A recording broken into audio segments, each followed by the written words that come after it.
Big boss హౌస్లో nominations వేడి అంతా ఇంత కాదు. ఈసారి మాత్రం చాలా చాలా ఇరిటేట్గా నామినేషన్స్ ప్రక్రియ అయితే ఉంది. ఎవరికి ఇరిటేషన్ అంటే చూసేవాళ్ళు కాదండి, చూసేవాళ్ళు మంచిగా ఎంజాయ్ చేస్తారు. కానీ అక్కడ నామినేట్ అయ్యే వాళ్ళ పరిస్థితి మాత్రం చాలా ఇరిటేట్గా ఉంటుంది. ఎందుకంటే ఈ నామినేషన్స్ ప్రక్రియ ఉండేదే ఆ విధంగా ఉంది.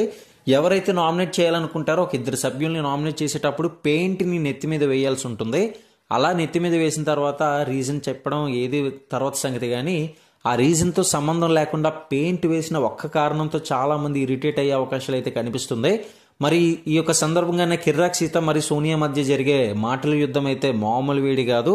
కిర్రాక్ సీతకి అయితే మాత్రం ఫుల్గా కిర్రెక్కింది. మరి ఆ తర్వాత మాట్లాడే విధానంలో కూడా నా వల్గర్ వర్డ్స్ అయితే ఉపయోగించింది.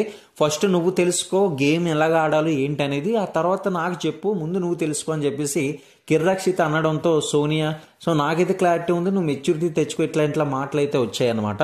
ఆ తర్వాత ఒక చిన్న వల్గర్ వర్డ్ అయితే యూజ్ చేసినప్పటికీ సోనియా అందనమాట, నువ్వు వల్గర్ వర్డ్స్ అయితే యూజ్ చేస్తున్నావు, కాస్త తగ్గించుకుంటే మంచిది అని చెప్పేసి అంటుందన్నమాట. పిచ్చి పిచ్చి మాట్లాడొద్దు అని అంటుంది.